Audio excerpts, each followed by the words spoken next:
12th chemistry lecture. आपला chapter चालू आहे बघा केमिकल कायनेटिक्स. लास्ट लेक्चरला आपण याच्यामध्ये काय स्टडी केलं होतं तर रेट लॉ. काय असतो rate law? The rate of chemical reaction is directly proportional to concentration of reactant raised to simple power. हा काय तो रेट लॉ. आपण ते इक्वेशन कसं लिहितो? Rate is equal to K into concentration of reactant. जे रिॲक्टंट असतील त्याचं कॉन्सन्ट्रेशन किंवा जर रिॲक्शन कन्सिडर केली A plus B gives C किंवा काय प्रोडक्ट असतील सी प्लस डी, ही जर रिॲक्शन असेल तर त्याच्यामधले रिॲक्टंट्स कुठले असतात? ए आणि बी मध्ये आपण कसं लिहितो? Rate is equal to K into concentration of A raise to x into concentration of B raise to Y. हे जे इक्वेशन आहे त्या इक्वेशनला म्हणतात डिफरन्शियल रेट लॉ इक्वेशन. हे आपण स्टडी केलं होतं, त्याच्यावर प्रॉब्लेम पण सोडवले होते. तर आजच्या लेक्चरमध्ये याचा पुढचा पार्ट स्टडी करणार आहोत. चला तर मग आपण आजचं लेक्चर स्टार्ट करूया. Order of reaction. For the reaction A plus B gives C plus D. आता याच्यामध्ये तुम्हाला माहिती आहे कॅपिटल ए बी काय आहेत? रिॲक्टंट आहेत. कॅपिटल सी डी प्रोडक्ट्स आहेत आणि small A B C D काय आहेत? एक्सपोनंट्स और coefficient. Is the rate of reaction is given as. आता याचा रेट काय असतो? Rate is equal to K into concentration of A raise to x into concentration of B raise to y. Then the sum of x आणि y gives then the sum of x plus y. X आणि वायची जी sum असते म्हणजेच x plus Y gives overall order of reaction. जे sum असतं X आणि वायचं त्याला म्हणतात overall order of reaction. Thus overall order of chemical reaction is given as the sum of powers of the concentration in terms in the rate law expression. आता overall rate किंवा overall order of reaction काय असणार आहे? The powers of the concentration, the sum of power of the concentration terms in the rate law expression. कशाचं हे घ्यायचं? Summation. तर x आणि वाय यांची जी सम असतं त्याला म्हणतात order of reaction. For example reaction दिली आहे बघा. For example reaction for the reaction 2H2O2 gas gives twice of H2O liquid plus O2. Experimentally determine rate law. आता ह्या ज्या रिॲक्शनवरती दिली आहे त्याचा एक्सपेरिमेंटली रेट लॉ काय आहे? तर rate is equal to K into concentration of H2O2. ते रेस टूला आता जी पॉवर आहे ती काय नाही आहे आणि बी तर रिॲक्टंट नाही आहे, फक्त एकच रिॲक्टंट आहे H2O2. त्याच्या रेस टूला पॉवर ह्याची जी रेस टू जी व्हॅल्यू आहे म्हणजे इथं पॉवर कोणतीच नाही आहे, म्हणजे काय तिथं 1 आहे. सो ह्या रिॲक्शनची ऑर्डर ऑफ रिॲक्शन काय असते? तर first order. This reaction is of first order. जे एक्स आणि वाय असतील त्याची काय करायचं? समेशन करायचं. त्याला म्हणतात ऑर्डर ऑफ रिॲक्शन. मग याची किती ऑर्डर आहे? तर फर्स्ट ऑर्डर. त्यानंतरचं नेक्स्ट आहे बघा. Next example. If the experimentally determined rate law for the reaction H2 plus I2 gives 2HI is rate is equal to K into concentration of H2 into concentration of I2. मग आता ह्या रिॲक्शनमध्ये काय आता H2 आणि I2 दोन रिॲक्टंट्स आहेत. मग काय होणार? याचं कॉन्सन्ट्रेशन तर वरती काय दिलं नाही म्हणजे 1 असेल, याचं पण काय असेल 1 असेल. सो एक्स 1 असणार, वाय पण काय असणार 1. मग 1 प्लस 1 काय येणार? 2 येणार. मग याची ऑर्डर ऑफ रिॲक्शन काय येईल? Overall order of reaction is second order. The reaction is of first order in H2 and I2 each and hence above overall order is second order. Overall reaction काय येते? तर second order reaction. समजलं order कशी calculate करायची? जे x आणि Y आहेत त्याचं समेशन घ्यायचं, त्याला म्हणतात overall order of reaction.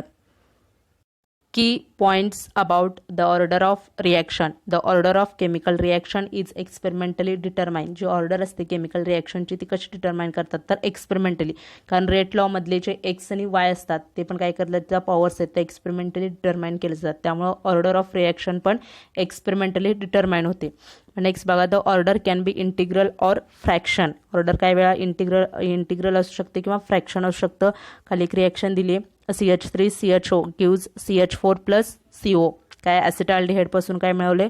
Methane आणि कार्बन मोनॉक्साईड. मग ह्या रिॲक्शनमध्ये रेट लॉ काय असतो? The rate law for the reaction was found to be rate is equal to K into concentration of CH3CHO concentration of acetaldehyde raise to 3/2. मग याच्यामध्ये x काय आहे बघा? 3/2 आहे. मग याची ऑर्डर ऑफ रिॲक्शन काय येईल? 3/2. आपण फक्त समेशन करतो, वाय तर नाही आहे म्हणजे डायरेक्ट काय येईल? इज इक्वल टू एक्स असणार 3/2.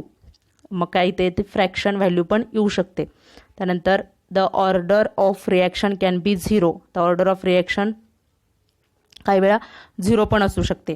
आता खाली एक रिॲक्शन दिली आहे बघा. NO2 plus CO CO gas gives NO plus CO2. मला वाटतं हे एक्झाम्पल तुम्हाला रेट लॉ लिहा म्हणून होतं एक्झाम्पल. मग त्याच्यामध्ये मी काय सांगितलं होतं बघा, त्याच्यात आपल्याला तुम्हाला दिलं होतं पण the rate of this reaction is directly proportional to square of concentration of NO2. NO2च्या स्क्वेअरवर डिपेंड असतं आणि इंडिपेंडंट ऑफ CO. COवर इंडिपेंडंट असतं म्हणून आपण काय लिहितो CO रेस टू 0. इंडिपेंडंट असलं तर CO रेस टू 0 असतं. जर रेस टूला 0 असेल तर ह्याची ओव्हरऑल व्हॅल्यू काय ते 1 येते. त्यामुळे हे जरी मल्टिप्लाय केलं NO2ला तरी आन्सर काय येतं आपलं तिथं तेच आन्सर राहतं NO2चं square of the concentration of NO2. मग ह्याचा रेट लॉ कसा होईल सांगा. रेट लॉ लिहिताना काय होईल. रेट लॉ याचा येईल K किंवा rate is equal to K into concentration of NO2 square. आणि जरी लिहिला तुम्ही CO वर का तो इंडिपेंडंट असतो. सो CO रेस टू काय येणार आहे 0. इंडिपेंडंट ऑफ COवर असतं त्यामुळे CO रेस टू 0 येणार आहे. मग CO रेस टू 0 म्हणजेच काय येतं 1 येतं. मग रेट कशावर डिपेंड राहतो तर NO2 स्क्वेअरवरच काय असतो डिपेंड असतो. सो याचं रेटचं इक्वेशन काय rate is equal to K into concentration of NO2 square. मग आता याच्यामध्ये जर आपल्याला आता हा COचा काय 0च व्हॅल्यू आहे. मग 2 + 0 x + y करतो आपण. मग 2 + 0 काय येईल ऑर्डर ऑफ रिॲक्शन इथं काय येईल 2 येईल. मग CO जर असेल फक्त COसाठी काय येते तर 0 येतं. बघा the rate expression for this is rate is equal to K into काय NO2 square. This shows that order of reaction with respect to NO2 is 2. With respect to NO2 order किती आहे 2 आहे. With CO is 0. आता जेव्हा COच्या बाबतीत order reaction calculate केली जाते with respect to CO काय असते तर 0. और the rate is independent of concentration of CO. The overall order of reaction काय असणार 2. ओव्हरऑल ऑर्डर ऑफ रिॲक्शन इथं काय येईल 2 येईल. फक्त NO2चे COचं काय असतं 0 असतं त्यामुळे COची इथं व्हॅल्यू जरी तुम्ही ॲड केला तरी काय येतं ओव्हरऑल रिॲक्शन 2च येते. CO with respect to CO काढलं तर काय येतं तर 0 येतं. त्यानंतरचं आहे लास्ट बघा ओनली फ्यू फक्त थोड्या रिॲक्शनसाठी ऑर्डर ऑफ रिॲक्शन किती थर्ड असू शकते. थोड्या रिॲक्शन नोन आहेत त्या थर्ड ऑर्डरच्या. आणि reaction with the orders higher than 3 higher than 3 ज्या रिॲक्शन्स आहेत त्या नाहीतच शक्यतो. एका दुसरी रिॲक्शन असली तर असेल. मोर दॅन 3 जास्त कुठंपर्यंत ऑर्डर असतात तर थर्ड ऑर्डरपर्यंत रिॲक्शन्स आहेत. आता प्रॉब्लेम आहे बघा. For the reaction twice NO plus 2H2 gives N2 plus twice H2O. The rate law is. आता रेट लॉ तुम्हाला डायरेक्ट दिलाय. Rate is equal to K into concentration of NO2 square into H2 concentration of H2. What is the order of reaction with respect to NO and H2. दोन्हीने काढायचे पण with respect to NO आणि with respect to H2. What is the overall order of reaction and then overall order of reaction. मला वाटतं बघितल्या तुम्हाला समजेल काय येईल सांगा. आता ह्याच्यामध्ये विथ रिस्पेक्ट टू NO किती येणार कारण NO काय आहे इथं रेस टूची जी पॉवर आहे. विथ रिस्पेक्ट टू NO काढलं तर किती ऑर्डर ऑफ रिॲक्शन येईल 2 येईल. विथ रिस्पेक्ट टू H2 काढलं तर काय येईल 1 येईल कारण H2 वर इथं काय लिहिलं नाही आहे म्हणजे काय असणार आहे 1 असणार आहे. So with respect to H2 काय येईल ऑर्डर ऑफ रिॲक्शन 1 येईल. विथ रिस्पेक्ट टू NO काय येईल 2 आणि ओव्हरऑल जर कॅल्क्युलेट केली तर x + y करायचं. ओव्हरऑल ऑर्डर ऑफ रिॲक्शन काय येते तर इथं 3 येते. बघूया आपण काय काय काढलं येते. In the rate law expression the exponent of NO is 2 and that of H2 is 1. 2 2 आहे. विथ रिस्पेक्ट टू NO किती येईल 2 येईल आणि सेकंड ऑर्डर येईल with respect to H2 first order. Hence the reaction is a second order in NO first order in H2. First order H2 साठी असेल and the overall reaction is third order. असेच problem याचे सोडवले जातात. एकदम easy असतात. त्याच्यामध्ये काही अवघड नाही आहे. फक्त तुमची जी रेस टू पॉवर असते म्हणजे x आणि y ते फक्त बघायचे आणि त्याच्यावरनं काय करायचं ऑर्डर ऑफ रिॲक्शन कॅल्क्युलेट करायचं. आता नेक्स्ट आहे बघा इथं ट्राय दिसला तुम्हाला सांगितले काय आहे. The reaction CH3Cl plus Cl2 gives CCl4 plus SCl. He reaction आहे इज फर्स्ट ऑर्डर. तर बघा रिॲक्शन काय सांगितली is first order in CH3Cl and 1/2 order in Cl2. Write the rate law and overall rate law of reaction. एकदम easy आहे. कसं सोडवायचं तुम्हाला पण कळलं असेल. काय सांगितले बघा इज द फर्स्ट ऑर्डर काय आहे फर्स्ट ऑर्डर इन CH3Cl म्हणजे काय असणार आहे बघा. रेट इक्वेशन आपण कसं लिहिणार आहे. रेट आम्ही लिहिते rate is equal to K into concentration of काय येईल CH3Cl. याला काय सांगितले त्यांनी is first order in CH3Cl म्हणजे इथं काय असेल 1 असेल. मग 1 लिहिलं काय नाही लिहिलं काय फरक पडत नाही. मग आपला हा काय येईल R is equal to K इंटू CH3Cl कॉन्सन्ट्रेशन आणि 1/2 ऑर्डर इन Cl2. मग इथं काय येईल बघा पुढं अजून याच्या पुढं इथं तर बसत नाही मी खाली लिहिते Cl2 रेस टू 1/2. हे आपलं ओव्हरऑल काय, हे काय झालं आपलं रेट लॉ झाला लिहून. म्हणजे रेट लॉ काय येईल, रेट लॉ किंवा rate is equal to K into concentration of CH3Cl into concentration of Cl2 raise to 1/2. Raise to काय येणार इथं 1/2. आणि ओव्हरऑल रिॲक्शन लिहिताना काय लिहिणार आहे आता आपण बघा, 1 + 1/2 काय येणार. ओव्हरऑल तुमची ऑर्डर ऑफ रिॲक्शन कशी, ह्या दोन्हींचं समेशन घेऊन काय करायची, overall order of reaction calculate करायची. समजलं. हे असं सोडवलं जातं, असे प्रॉब्लेम्स तुम्हाला येतात. मग बघा ऑर्डर ऑफ रिॲक्शन काय येईल इथं सांगा मला, काय आपलं घेतलं हे, याची 1 + 1/2. हे सोडवल्यानंतर किती येते व्हॅल्यू, तर आपली 1.5च्या आसपास. किंवा जर आपण ह्याच्यामध्ये काढणार असेल तर हे आधी जो तुमचा डिनॉमिनेटर आहे तो सेम करून घ्यायचा. म्हणजे 2 इंटू काय येईल 3/2 किंवा 1.5. हे काय ते आपले ऑर्डर ऑफ रिॲक्शन 3/2 लिहा किंवा 1.5.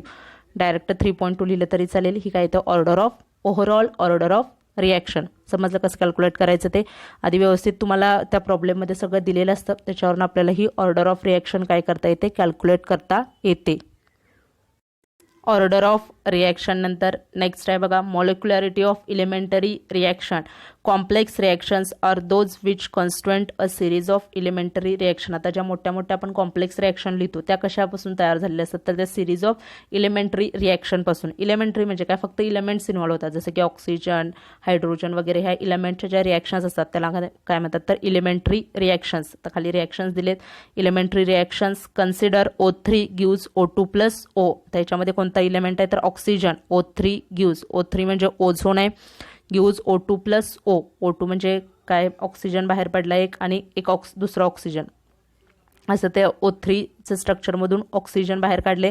त्यानंतर C2H5I ethyl iodide, C2H5I ethyl iodide gives C2H4 + HI. C2H4 म्हणजे इथेन आणि HI हे मॉलिक्यूल त्याच्यातून काय पडले, बाहेर पडले. इथिन आहे, C2H4 म्हणजे कोणता, इथिन आहे, इथेन आहे. इथिन डबल बॉन्डेड स्ट्रक्चर आहे, C2H4 आणि HI बाहेर पडणार.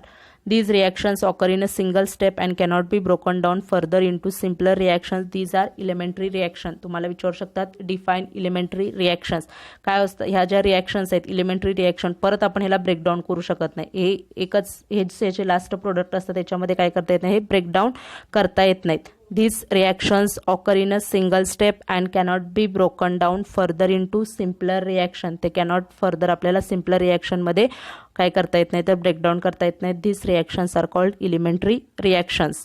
तर बघूया molecularity of the reactions. Molecularity कशी कॅल्क्युलेट करायची ती.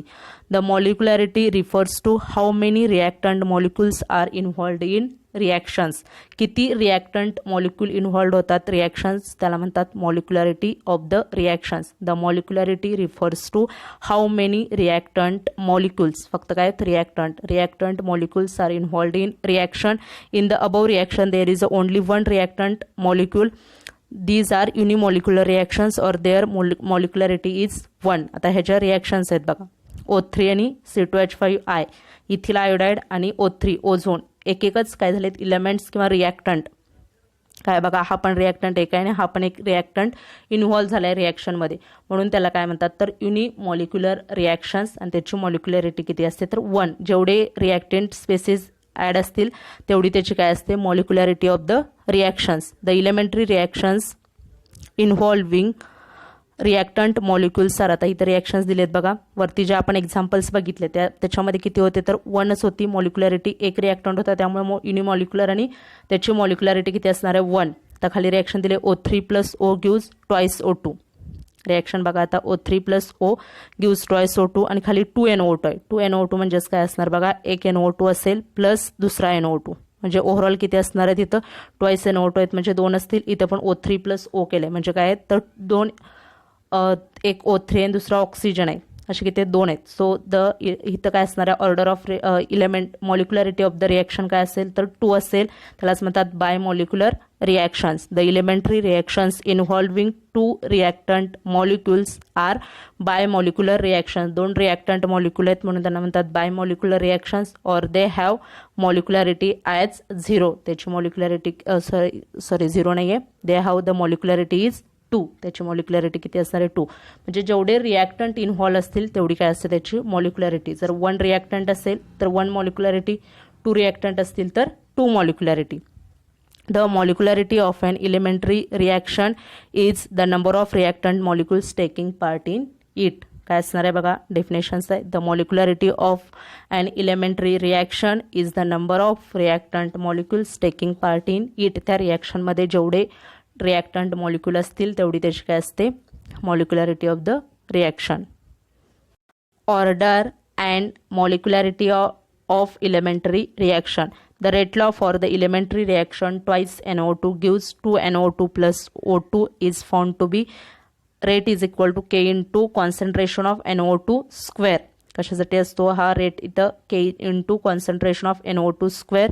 आता NO2 square आहे, मग याची ऑर्डर काय असेल सांगा. ऑर्डर ऑफ रिॲक्शन काय असेल, एक्स आणि वाय वरनं काढतो. समेशन एक्स प्लस वाय म्हणजे काय म्हणतो आपण, ऑर्डर ऑफ रिॲक्शन. मग इथे एक्स काय 2 आहे, मग ऑर्डर ऑफ रिॲक्शन काय होईल इथं 2 होईल. The reaction is a second order and bimolecular. आता बाय मॉलिक्युलर का म्हटलंय तर आपण मॉलिक्युलॅरिटी कशी काढतो, number of reactant molecules taking part in the reaction. मग इथं काय बघा 2 NO2 आहे. 2 NO2 म्हणजे काय असणार आहे, एक NO2 असेल आणि दुसरा एक NO2 म्हणजे number of taking part molecules in reaction. Reactant molecule किती रिॲक्शनमध्ये पार्टिसिपेट झाले, 2. सो रिॲक्शन काय असणार आहे, बाय मॉलिक्युलर किंवा मॉलिक्युलॅरिटी 2 असेल. आणि जर रेटवरनं बघितलं आपण एक्स पण काय येतो 2 येतो, म्हणून याची ऑर्डर काय असते, सेकंड ऑर्डर. बघा ऑर्डरमध्ये आणि मॉलिक्युलॅरिटीमध्ये डिफरन्स आहे. ऑर्डर आपण कशी काढतो, एक्स प्लस वाय, जे वरती आपल्या ज्या रेस टू जी पॉवर असते एक्स आणि वायची त्याच्यावरनं ऑर्डर काढली जाते. आणि मॉलिक्युलॅरिटी कशावरनं काढतात तर नंबर ऑफ रिॲक्टंट मॉलिक्युल्स, जेवढे रिॲक्टंट मॉलिक्युल असतील तेवढी त्याची काय असते, ऑर्डर असते. आता इथं ऑर्डर त्याची काय असते, मॉलिक्युलॅरिटी, सॉरी जेवढे रिॲक्टंट मॉलिक्युल असतील तेवढी काय असते, त्याची मॉलिक्युलॅरिटी असते. आणि जेवढे रेस टू पॉवरमध्ये व्हॅल्यू असते एक्स आणि वाय ते काय असतं तर त्याची तेवढं समेशन, ती overall order of reaction. The reaction is a second order and bimolecular. The order of reaction is 2 and molecularity is also 2. इथं ऑर्डर पण 2 आहे आणि मॉलिक्युलॅरिटी पण काय आहे तर 2 आहे. तर खाली एक रिॲक्शन दिले बघा, for the elementary reaction C2H5I gives C2H4 gas plus HI. इथं आता रेट कशावर डिपेंड आहे तर rate into concentration of C2H5I. मग आता इथं वरती काय नाही आहे बघा, वरती काय नाही आहे म्हणजे ह्याची जी काय म्हणतो आपण ऑर्डर काय असणार आहे, फर्स्ट ऑर्डर. आणि मॉलिक्युलॅरिटी आहे तर रिॲक्टंट पण एकच आहे, C2H5I रिॲक्टंट पण एकच आहे, म्हणून रिॲक्शन काय असेल, युनिमॉलिक्युलर असेल. म्हणजे मॉलिक्युलॅरिटी पण 1 असेल आणि जी ऑर्डर आहे ती पण काय असणार आहे, first order. So it is unimolecular and first order. However the order and molecularity of the reaction may or may not be same. काही ठिकाणी हे सेम पण असतं, काही ठिकाणी डिफरंट पण असतं. समजा तुम्हाला ऑर्डर आणि मॉलिक्युलॅरिटी ह्याच्यावर तुम्हाला डिस्टिंग्विश पण पडतात, बघणार आहे आपण 2 point. Distinguish between order and molecularity of the reaction. Distinguishing points पण असतात ऑर्डर अँड मॉलिक्युलॅरिटी ऑफ रिॲक्शनवर. Distinction between order and molecularity of the reaction असतो याच्यावर question. Distinguish between order and molecularity of the reaction. मग बघूया आपण difference याच्यातला order and मॉलिक्युलॅरिटीमधला. तर ऑर्डर काय असतं, it is experimentally determined property. Order आपण काय करतो, एक्सपेरिमेंटली डिटरमाइन करतो. म्हणजे जे एक्सपेरिमेंटली काय डिटरमाइन केलं जातं, रेट लॉ. मग त्या रेट लॉमधल्या ज्या व्हॅल्यू रेट लॉ जो असतो, रेट लॉ काय, rate is equal to K into concentration of A raised to X into concentration of B raised to Y. हा डिफरन्शियल रेट लॉ इक्वेशन आहे. मग ह्या इक्वेशन मधल्या ज्या एक्स आणि वाय ह्या ज्या व्हॅल्यू आहेत त्या एक्सपेरिमेंटवरनं डिटरमाइन केल्या जातात. आणि ऑर्डर ऑफ रिॲक्शन म्हणजेच काय असतं तर summation of x plus Y, ज्या त्या पॉवर्स असतात त्याचं आपण समेशन घेतो. म्हणून ही जी ऑर्डर आहे ते काय केलं जातं, एक्सपेरिमेंटल डिटरमाइंड प्रॉपर्टी आहे. Molecularity is a theoretical entity. Molecularity काय थेरॉटिकल आहे, कारण मॉलिक्युलॅरिटी म्हणजे काय सांगतो आपण, the number of reactant molecules, the number of reactant molecules taking part in that reaction. रिॲक्शनमध्ये किती रिॲक्टंट मॉलिक्युल आहेत तेवढी काय असते त्याची मॉलिक्युलॅरिटी असते. त्यामुळे मॉलिक्युलॅरिटी काय थेरॉटिकल एंटिटी आहे. स्टार्टिंगला तुम्ही दोनच्या डेफिनेशन पण लिहू शकता, ऑर्डरची डेफिनेशन काय आणि मॉलिक्युलॅरिटीची डिस्टिंग्विशमध्ये. ऑर्डर काय experimental determined property, molecularity theoretical property. त्यानंतरचा नेक्स्ट डिफरन्स बघा, it is the sum of powers of the concentration terms of reactant those appear in the rate equation. काय सांगितले, it is the sum of powers of the concentration terms of reactant. Concentration रिॲक्टंटचे जे concentration असतं त्याची जी power असते म्हणजे x plus Y, याचं ते समेशन म्हणजे काय तर ऑर्डर ऑफ रिॲक्शन आहे. मॉलिक्युलॅरिटी काय असतं तर it is the number of reactant molecule taking part in and elementary reaction. Elementary reaction म्हणजे माहिती आहे, इलेमेंटरी म्हणजे अशी रिॲक्शन की जी फर्दर आपण त्याला ब्रेकडाऊन करू शकत नाही, तिथं सी स्टॉप होते, अशा रिॲक्शनला इलेमेंटरी रिॲक्शन म्हणतात. मग it is the number of reactant molecules taking part in elementary reaction. जेवढे रिॲक्टंट मॉलिक्यूल एलिमेंटरी रिॲक्शनमध्ये पार्टिसिपेट होतील त्याच्यानुसार आपण काय सांगतो, मॉलिक्युलॅरिटी सांगतो. नंतर it may be integer, fraction or zero. आता ऑर्डर काय असू शकतात, इंटिजर पण असू शकतं, फ्रॅक्शन पण आणि झिरो अशा त्याच्या व्हॅल्यू असू शकतात. आणि जी ऑर्डर असते ती नेहमी काय असते, इंटिजर. त्याचे जे नंबर असतात ते इंटिजर्स असतात. युनिमॉलिक्युलर, बायमॉलिक्युलर वगैरे असे नंबर्स असतात 1 2 3. कारण तिथं काय 3/2 0 किंवा इंटिग्रल लिहू शकत नाहीत, कारण आपण टोटल काय लिहितो, रिॲक्टंट मॉलिक्युल्स जेवढे आहेत पार्टिसिपेट झाले ते आपण तिथं लिहितो. Reactant taking part in that reaction, जेवढे रिॲक्टंट मॉलिक्युल्स असतील ते तिथं लिहितात. म्हणून जी मॉलिक्युलॅरिटी असते ती काय असते, इंटिग्रल असते. आणि जो ऑर्डर असते ती काय असू शकते, integral, may be integral, fraction or zero. समजले का बघा. तुम्हाला डिस्टिंग्विशिंग पॉईंट्स विचारू शकतात, त्याच्यावर क्वेश्चन इम्पॉर्टंट आहे हा point, distinguish between order and molecularity of the reaction. आता बघा आजच्या लेक्चरमध्ये आपण काय काय बघितलं, ऑर्डर कशी डिटरमाइन करायची, मॉलिक्युलॅरिटी कशी कॅल्क्युलेट करायची. अजून एक पॉईंट आहे रेट डिटर्मिनिंग स्टेप, ती कशी ओळखायची. एखाद्या रिॲक्शन जेव्हा नंबर ऑफ स्टेपमध्ये होतात तेव्हा त्याच्यामध्ये एक स्टेप, कोणती स्टेप रेट डिटरमाइन करत असते तर स्लो स्टेप. मला वाटतं हॅलोजन डेरिव्हेटिव्हमध्ये मी तुम्हाला ते सांगितलं होतं स्लो स्टेप, पण ते आज आपण घेणार नाही आहे, ते आपण नेक्स्ट लेक्चरला स्टडी करूया, रेट डिटर्मिनिंग स्टेप. आता आजचं लेक्चर आपण इथंच स्टॉप करतोय. थँक्यू.